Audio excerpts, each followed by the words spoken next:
The moment I shook his hand, I knew something was wrong. Not wrong like danger. Not wrong like a red flag you ignore because you want things to work out. Wrong like a note played slightly off-key when you've heard the song 100 times. Wrong like reaching for your coffee mug and finding it in a different spot than where you left it. His grip was too firm, his cologne was different, and the way he looked at me, not warm, not familiar, but like he was seeing me for the first time and finding the view unexpectedly interesting. I told myself I was nervous. I told myself 3 years of long distance had made me paranoid about small things. I kissed him on the cheek and said, "I missed you," and the man who was not my boyfriend said nothing at all. Let me back up. My name is June. I'm a structural engineer at a mid-size firm in Ottawa, and for 3 years I dated a man named Aaron Holt, an environmental consultant who worked 6 months a year in remote resource extraction sites across northern Quebec and the Yukon. We'd made it work through careful scheduling, long phone calls, and a shared Google Calendar that had become more intimate than most couples' bedrooms. He was steady, reliable, honest about his limitations, in a way I'd learned to appreciate. He texted me good morning from satellite phones in areas with no cell service. That's the kind of man Aaron was. His identical twin, Julian, was something else entirely. I didn't know Aaron had a twin until we'd been dating for 8 months. He mentioned it the way people mention something they've organized their entire personality around avoiding. "My brother Julian will be at Thanksgiving," he said, as casual as reading a grocery list. "We're not close. He runs the family investment firm now, took it over when our father retired." He paused. "Don't let him get in your head. He does that to people." I should have asked more questions. I didn't. The first time I met the Holts was at their parents' house in Rockcliffe Park, the kind of Ottawa neighborhood where the driveways are longer than most backyards, and the hedges are maintained by people who are definitely not the homeowners. Aaron's mother, Patricia, was warmer than I expected, a retired diplomat with silver hair, and the kind of posture that came from decades of representing Canada in rooms that required it. His father, Gerald, shook my hand and asked immediately what projects I'd worked on. Not to intimidate me, I realized, but because engineering was the only language he fully trusted. There was a sister, Sophie, a pediatric resident at CHIO, who arrived late in scrubs, apologized to no one in particular, poured herself a very large glass of wine, and declared me a significant upgrade before Aaron could intercept the comment. And then the front door opened, and I did something I cannot fully explain to this day. I'd been standing near the entryway helping Patricia with coats. Aaron was in the kitchen. I heard the door, saw a tall figure in a dark gray coat. Same build, same dark hair, same jawline. I'd kissed in airport departure lounges from Vancouver to Halifax. And I crossed the foyer in 4 steps, rose on my toes, and pressed a kiss to his cheek. The silence that followed was approximately 1,000 years long. The man who was not Aaron turned his head slightly, just enough for me to register the difference. His eyes were darker, or maybe it was how he held them, still and measuring, where Aaron's were always moving, always warm. He smelled like cedar and something colder, like winter air brought inside. "Well," said Julian Holt, and the corner of his mouth moved in something that was not quite a smile. "You must be June." I stepped back so fast I bumped into the coat rack. "I thought you were," I started, which was obviously not a sentence worth finishing. "Aaron's in the kitchen." He held out his hand with the composure of someone who handled awkward situations professionally. "I'm the other one." Patricia appeared from nowhere with the practiced grace of a woman who had spent 30 years in diplomatic service. "Julian, stop enjoying yourself and give June her coat back." "I wasn't." "You absolutely were." He handed me my coat with a slight incline of his head, expression unreadable. I spent the rest of the evening feeling his attention from across the room like a low-grade electrical current I couldn't locate. Aaron, to his credit, laughed when I whispered what had happened, quietly, and with one hand over his mouth, but still. "I should have warned you," he said. "We're genuinely identical. Even our parents get us mixed up in bad lighting. Your mother told him to stop enjoying himself." Aaron's expression flickered. "Yeah, he does that, watches things, files them away." He put his arm around me, anchoring. "Just don't get too curious about him. Julian rewards curiosity like a Venus flytrap rewards flies." I told him that was a strange thing to say about his own brother. He didn't disagree. Dinner was lively in the way of families who have established rhythms for managing their friction. Gerald held court at the head of the table, asking pointed questions about climate policy that Aaron answered with the careful precision of someone who had learned to argue with his father efficiently. Sophie told a story about a 4-year-old patient that made Patricia cry and Julian laugh. A real laugh, brief and surprised, like he hadn't expected to. I catalogued it without meaning to. Julian spoke less than anyone at the table, but seemed to absorb everything. When he did speak, people listened in a way that wasn't quite deference, and wasn't quite fear, but was somewhere complicated in between. "June," Gerald said at one point, "Aaron tells me you worked on the Rideau Bridge reinforcement project." "The assessment phase, yes. The full reinforcement contract went to a larger firm, but your team flagged the primary stress fractures." "We did. Good instincts." He said it like he was stamping a document approved. "She's modest," Aaron said. "Her assessment prevented what could have been a significant public safety issue." "Self-made then," Julian said from across the table. It was the first thing he'd said directly to me. I met his gaze. I had a lot of help along the way. Everyone does. He turned his wine glass slowly. The difference is who acknowledges it and who rewrites the story. The table went slightly quiet. I wasn't sure if the comment was a compliment or something more pointed. "She's also funnier than you," Sophie offered, which broke the tension enough for the conversation to move on. But I felt Julian's attention settle on me like a change in air pressure, and I couldn't shake the sense that the rest of dinner had been a calibration exercise, and I had just been measured for something I didn't have the context to understand. In the car afterward, Aaron was quiet for most of the drive back across the river into Gatineau, where I lived. "He liked you," he said finally. "I couldn't tell. That's how you know." Aaron stared at the road. "Julian's never quiet when he's indifferent." I didn't know what to do with that.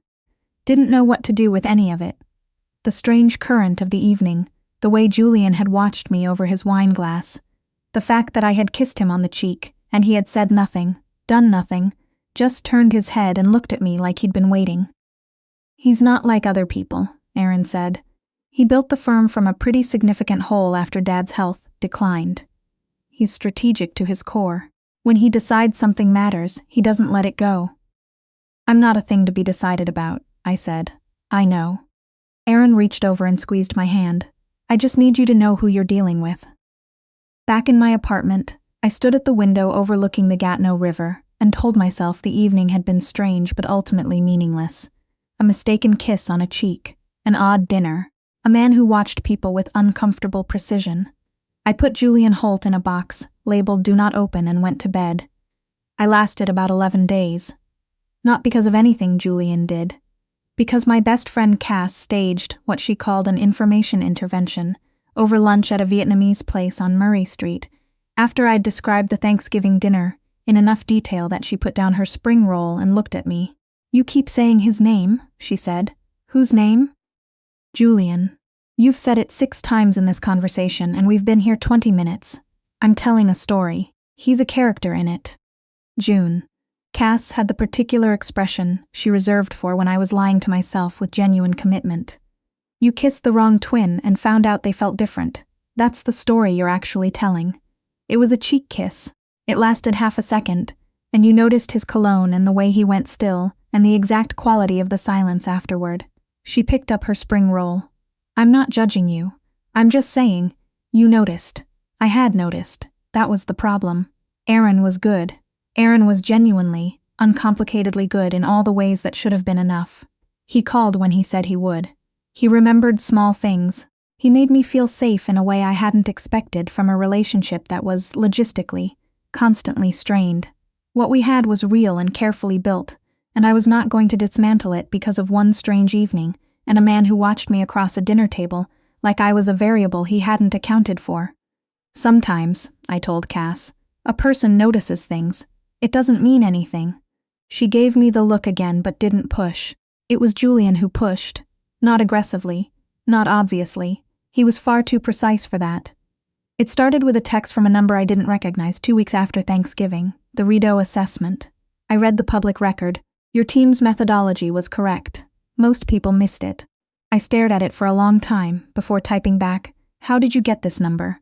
Aaron's emergency contacts list. I manage it for when he's in remote sites. That's not what it's for. No. But I wanted you to know someone noticed the right thing. I should have left it there. I did leave it there for 4 days. Then I responded, "Why does it matter to you?" His answer came back immediately. Because good work that goes unacknowledged has a way of making people doubt themselves. I've watched it happen too many times. There was something in that response that felt unexpectedly personal for a man who communicated in the measured tones of someone perpetually in a board meeting. I saved the number under Julian H. and told myself I would not think about why I'd bothered to save it at all. The second time we were in the same room was a Holt family Christmas party, in December at Gerald and Patricia's, a bigger gathering, cousins, family friends, colleagues of Gerald's from his years at the National Capital Commission. I arrived with Aaron, who had come down from the Yukon the day before, and was operating on 4 hours of sleep and the particular focused warmth of someone making up for lost time. Julian arrived later. He always arrived later. I was helping Patricia arrange appetizers when I felt the shift in the room, not a dramatic one, just the subtle redistribution of attention that happened whenever Julian Holt entered a space. He had that quality. Not charisma exactly, more like gravity, things oriented toward him without meaning to. He found me in under 3 minutes. June, not a question, not a greeting exactly, just my name, like he was confirming something. Mr. Holt. I kept my voice even. Something moved across his face. Julian, we've moved past formality, I think. You kissed me on the cheek, by mistake. Still counts. He reached past me for a piece of bruschetta, a proximity that was calculated and we both knew it. How's the current project? I was working on a commercial tower assessment in Canada. I had mentioned it at Thanksgiving briefly. That he'd retained it was either attentiveness or a very specific kind of deliberateness, and I couldn't decide which was more unsettling. Fine, I said. How's the investment firm? Lucrative, occasionally ethical. The corner of his mouth moved. Not always in that order. Despite everything, I laughed. It surprised me. It seemed to surprise him too. Aaron appeared at my elbow 20 minutes later, and the look he gave Julian was brief and quiet and full of old, complex history I didn't have access to. You're monopolizing my girlfriend, Aaron said, light in tone, careful in everything else. We were talking about structural engineering. Julian stepped back. I'll leave you to it. He moved away. Aaron watched him go. He's doing it on purpose, Aaron said, talking to me, positioning himself where you'll keep looking. I hadn't been looking, or I had been trying not to look, which was not the same thing, and Aaron knew it, and we both stood in his parents' living room with that understanding between us like something placed carefully on a glass shelf. Aaron, I started. Not here, he said quietly. Come on. There's someone from Dad's office you should meet. We got through Christmas. We got through New Year's. Aaron flying back north on January 3rd, me standing at the Ottawa airport departures level, with the particular weight of a goodbye that felt different than the ones before it. Not worse, necessarily, just heavier. 3 weeks into January, Julian texted again. There's a lecture at Carleton Thursday evening. Lateral load analysis and high-rise retrofitting. Thought it might be relevant to your Canada project. I typed back, you follow structural engineering lectures? I follow things that matter to people I'm thinking about. I put my phone down, picked it up again, typed, you shouldn't be thinking about me. His response, probably not, I'm doing it anyway. I did not go to the lecture. I went home and called Aaron on the satellite phone and told him I missed him, which was true, and that everything was fine, which was less true, and listened to the static interrupted warmth of his voice from somewhere above the 60th parallel. After I hung up, I sat on my kitchen floor for a while. Not because I was in love with Julian Holt. I want to be clear about that. I was not in love with him. I barely knew him. But there was something between us, some current of recognition that I hadn't asked for and couldn't quite will away. And it had been there since the moment I'd kissed his cheek by mistake and felt the difference. That was the thing I hadn't said out loud to anyone. Even to Cass. The difference. Aaron and I had been kissing for 3 years. I knew the way he kissed. Easy, open, unhurried, a man with no hidden agenda. And Julian had stood completely still in that foyer, with none of that openness, none of that ease, and something in my body had registered the distinction before my brain had processed the error. I was a structural engineer. I understood load distribution. I understood that the same material behaved differently under different stresses. That understanding was not supposed to apply to people I kissed by mistake at Thanksgiving. Cass came over on a Saturday in February with a bottle of Niagara Riesling and the expression of someone who had been patient long enough. "Talk," she said. So I did, all of it. The cheek kiss, the texts, the Christmas party, the lecture I hadn't attended, the kitchen floor. When I finished, Cass refilled both our glasses and looked at me with the particular expression of someone who had already worked out the answer and was waiting for me to catch up. "You're in love with him," she said. "I'm not. I've had 6 conversations with the man. You've been in a slow-motion freefall since November." She pulled her knees up on my couch. "The question isn't whether you feel something. It's whether you're brave enough to look directly at it. Aaron is good to me. Aaron is great. Aaron is one of the best people I know from everything you've told me."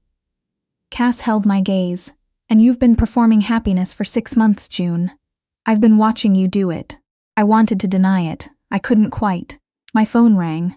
Gerald Holt's name on the screen, which had never happened before. My stomach dropped in a specific way. June. His voice was measured but softer than I'd heard it. "I apologize for calling directly." Patricia suggested it. "There's some tension in the family that I think you've become inadvertently aware of, and I wanted to speak to you frankly." "Of course," I said, "because what else do you say to a former federal infrastructure commissioner who calls you on a Saturday evening?" "My sons have been competing since they were 7 years old," he said. "Not in the ordinary sibling sense. Julian was always more capable, more focused, more difficult to manage. Aaron chose a path that took him away from the family firm, and I supported that choice because it was the right one for him. But it created an imbalance that we've never fully addressed." He paused. "Julian has not pursued a personal relationship in 4 years. He told me on New Year's Eve that he'd met someone interesting. He said it the way he says things that matter to him. Once, quietly, with no elaboration." I waited. "I'm not calling to tell you what to do, June. You're a grown woman and this is not my business to manage. I'm calling because Patricia and I like you very much, and we would prefer that whatever happens, it happens honestly. Aaron deserves honesty, so does Julian, so do you." After we hung up, I sat with Cass in silence for a long moment. "Who was that?" she asked. "His father." Cass blinked. "The dad called you. He called to say everyone deserves honesty." She was quiet for a moment. Then, "That's either the most emotionally evolved family move I've ever heard of, or it's a very sophisticated nudge. I think it was both. I texted Julian that night, 'We need to talk.' His response came in under a minute, 'I know. Name the place.' We met at a coffee shop on Elgin Street, neutral territory, public enough that I couldn't lose my nerve. He was already there when I arrived, sitting at a corner table with an Americano and no phone in his hand, which meant he'd been doing nothing but waiting. I found that detail more unsettling than I probably should have. "Thank you for coming," he said. "Your father called me," I said, sitting down. "I know. He told me he was going to." A pause. "I didn't ask him to." "I know that too." I wrapped my hands around my tea. "Julian, I'm with Aaron. I'm aware, and you've been, whatever this has been anyway." He looked at me steadily. "Because it matters. I don't do things that don't matter. This isn't fair to him." "No, it isn't." He said it without flinching. "And ending what we've been doing by pretending it doesn't exist isn't fair to you." I looked at him across the table. This man I'd kissed by mistake, who read structural engineering reports in his spare time, who texted with the precision of someone who never said things he didn't mean, who had sat completely still in a foyer and changed something in me without doing anything at all. "What do you actually want?" I asked. "You. Simply, without performance. Not as an acquisition. Not because Aaron has you, and I've never been able to leave his wins alone. Because when you argued with me at Thanksgiving dinner, you were the first person in years who didn't calculate their response around what I might want to hear." His hands were still on the table. "You told me dedication was just dedication. You were right. And I've been thinking about it since November. That's not love. That's interest. It's the beginning of something."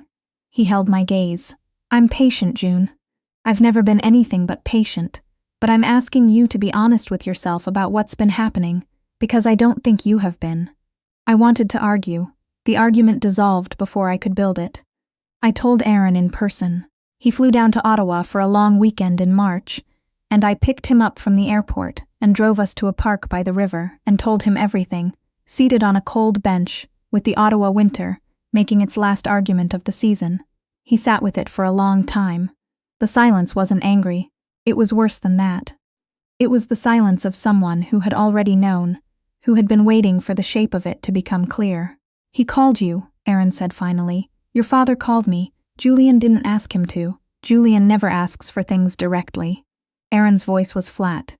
"He just creates the conditions, Aaron, I know." He turned to look at me. His eyes were tired and sad and without any of the anger I'd braced for. "I knew at Christmas. Maybe before, you were worth hoping about. That broke something in me."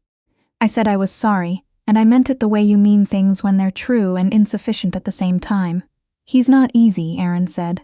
"He's never been easy. He does this thing where he makes you feel like the most seen person in the room, and then the weight of it becomes a lot." He stared at the river. "I hope he's different with you. I don't know what he'll be," I said honestly.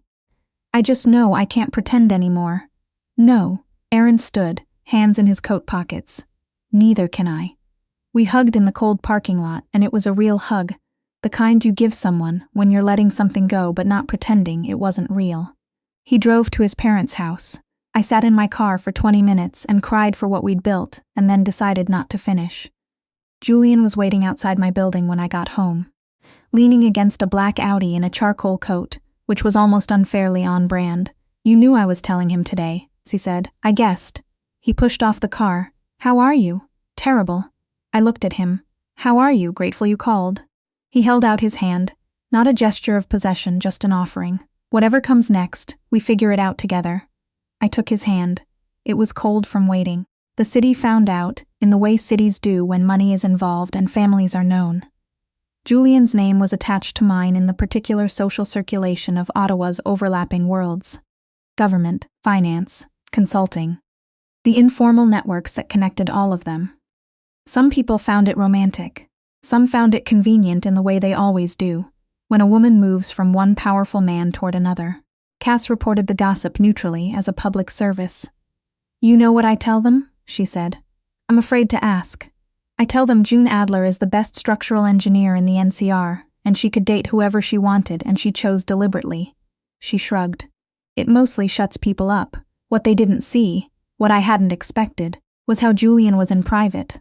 The investment firm Julian ran was a different entity than the man who made me tea without asking, because he'd noticed I switched to tea after 4 p.m., who kept a second shelf in his Centretown condo cleared for the textbooks I brought over, who sent me a photograph one Tuesday morning of a sightline analysis in a building under construction near his office, with the caption "Thought you'd find the load path interesting," and was correct. He was not easy. Gerald had been right about that, and Aaron had been right, and I had suspected it from the beginning. Julian had a quality of stillness that could become, in the wrong moments, a kind of distance, a place he retreated to when things felt uncertain, and that I had to learn to recognize and not interpret as withdrawal. He told me once, on a night in April when we'd had our first real argument about something stupid that became about something not stupid at all, that he'd spent so many years being the capable one that he'd never quite learned to be the uncertain one in front of someone else. "I don't need you to be certain," I told him. "I need you to stay in the room." He looked at me for a long moment. "I can do that," he said, and he did. Aaron came to Julian's firm's summer reception in June, not because anyone required it, but because Patricia had insisted the family attend, and Aaron, to his very considerable credit, showed up. He shook my hand when I greeted him, warm and brief. "You look well," he said. "So do you." He did. There was something lighter about him, a quality of relief that comes from being done with something difficult and discovering you survived it. "I'm seeing someone," he said. "She's a hydrologist. Works in water systems out west. I'm glad she doesn't know about any of this." He glanced toward Julian across the room. "I'd prefer to keep it that way, of course." We stood in the quiet of a conversation that had said everything it needed to. Then Sophie appeared from nowhere and pulled Aaron toward the appetizer table, giving me a brief pointed look over her shoulder that meant, "You're doing fine, stop making it weird." Julian appeared at my side. "How was that?" he asked, low and careful. "Better than I deserved," I said honestly. He's good, Aaron, he really is. I know. Julian was quiet for a moment. He was always better at being good than I was. You're good at different things. Like what? I leaned against him just slightly, like staying in the room. He put his hand against the small of my back and said nothing, which was itself a kind of answer. We moved in together in the fall, my things into his condo because his was larger, though I insisted on repainting the second bedroom a color he described as aggressively teal, and that I described as Adriatic in October, which is beautiful. We compromised by arguing about it for 2 weeks and then keeping the teal. What I remember most from those first months is the quality of being known. Not idealized, not protected from myself, but actually known. Julian noticed when I was problem-solving at dinner and asked about it instead of filling the silence. He argued with me when I was wrong and acknowledged it when I was right. He came to my project site presentations with the focused intention of someone doing due diligence on something they genuinely cared about. And he kept his word. Every time things got difficult, every time the old pattern of retreat appeared at the edges of him, he stayed in the room. It was at one of those site presentations, 8 months into living together, that I first felt the nausea. I was mid-sentence, describing a cantilever load analysis to a client team in Gloucester, when the room tilted sideways in a way that had nothing to do with the building's structure. I handed off to my junior colleague and excused myself to the bathroom, where I sat on the floor and tried to remember the last time I'd felt entirely well. Cass was the one who drove me to the pharmacy. She stood outside the bathroom door of my office washroom while I looked at the result and experienced the particular stillness that comes when a future you hadn't consciously planned suddenly becomes concrete. 2 lines, I said through the door. Okay, said Cass. Okay. What do you need? I need Julian to not find out by accident. That's a need I can absolutely help you meet. I told him that evening in the kitchen of our condo, while he was making pasta because he made pasta when he was trying to relax after a difficult board meeting. He was measuring out salt with the particular precision of a man for whom measuring felt like control, and I sat at the kitchen island and said, I need to tell you something. He set down the salt, turned to look at me with that full attention that still, after everything, made me feel like the only variable in the room. I'm pregnant, I said. About 7 weeks. I've taken 3 tests. The silence lasted maybe 4 seconds. Then he crossed the kitchen, took my face in both hands, and pressed his forehead to mine. Are you all right? He asked. I don't know yet. What do you want to do? Keep it. I said it before I'd consciously decided, which meant I'd decided a while ago without admitting it. If that's, he kissed me, slowly, deliberately, the way Julian did everything that mattered. When we separated, his hands were still framing my face. I want this, he said. I want you, and this, and whatever we're building. I want all of it. It's very fast. We've been building this for longer than the official timeline suggests. He wiped my face with his thumb and I realized I'd been crying slightly. We'll be all right, June. Sophie was the first person I told after Cass. She appeared at our door on a Saturday, having been told by Julian with the calm efficiency of someone delegating family logistics, and hugged me before I'd fully opened the door. Finally, she said into my shoulder. Finally what? Julian's been terrifyingly focused on being competent his entire life. She pulled back. I've been waiting for him to let something be wonderful without trying to manage it, Patricia cried. Gerald made a sound that suggested very high approval and immediately began talking about the local French immersion school system, which was either premature or characteristically strategic, and probably both. Aaron sent a text. It was short. Congratulations to you both. I mean that. I showed it to Julian. He read it, set down his phone, and was quiet for a moment. He's a good person, Julian said. The best version of good, I agreed. The kind that costs something. He nodded then. I should call him. You don't have to. No, I should. He picked up his phone. Some things need to be said directly. I don't know what was said in that conversation. Julian took it to the other room, and I sat on the couch and listened to the shape of his voice without the words. When he came back, he looked the way he looked after difficult board meetings. Resolved. Good? I asked. Better, he said. Not fixed, but better. Our daughter was born on a Tuesday morning in October, 2 weeks early, fast and loud in the way of people who have already decided how they intend to exist in the world. Julian held my hand throughout with the controlled panic of a man discovering that competence had a limit.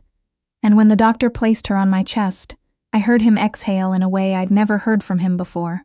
A full release, like putting down something he hadn't known he'd been carrying. "Hi," I said to her, "the way you say things when words are inadequate but necessary." "She has your nose," Julian said, which was not the most romantic observation, but was delivered with such honest wonder that it might as well have been. We named her after his grandmother, Marguerite, which was too large for a person that small. So we called her Rue. She had Julian's dark eyes and my apparent disposition toward expressing dissatisfaction at volume. 3 weeks after Rue came home, Aaron arrived at the hospital for a brief visit. He brought flowers, a practical bunch from the market, not performative, and stood in the doorway of the room with the look of someone who had decided to do a hard thing and was doing it. "She's beautiful," he said, looking at Rue in my arms. "She is," I agreed. He looked at Julian, who looked back, and something passed between them. Not warmth exactly, not yet, but the beginning of a thaw that had been a long time coming. "She's going to need good people around her," Aaron said. "She already has them," Julian replied, and his voice was quieter than I'd ever heard it. Aaron stayed 20 minutes. He held Rue for approximately 45 seconds, declared her extremely small and alarmingly confident, and left with a nod to Julian that Julian returned with the brief, sincere quality of a person who had decided to stop keeping score. That evening, after Rue had been settled and the condo was finally quiet, I stood at the window with Julian behind me, his arms around both of us in the way he'd begun doing, surrounding, not containing. "Do you ever think about how it started?" I asked. "I think about it constantly. A cheek kiss by mistake, the best mistake I've never been sorry about." His chin rested on my head. "You noticed the difference?" "I noticed," I admitted. "I didn't want to." "I know." He pressed a kiss to my temple. I waited, insufferably patiently, one of my better qualities. Outside, the Ottawa River reflected the lights of the city, and Rue made the small, discontented sound she made before deciding whether to sleep. And Julian held us both with the unhurried certainty of a man who had identified what mattered and chose it, every day, without conditions. That's the thing about choosing deliberately. It doesn't feel like falling. It feels like standing in a doorway and taking the step anyway, fully aware of the ground on the other side, not because it's safe, but because something in you already knows it's real.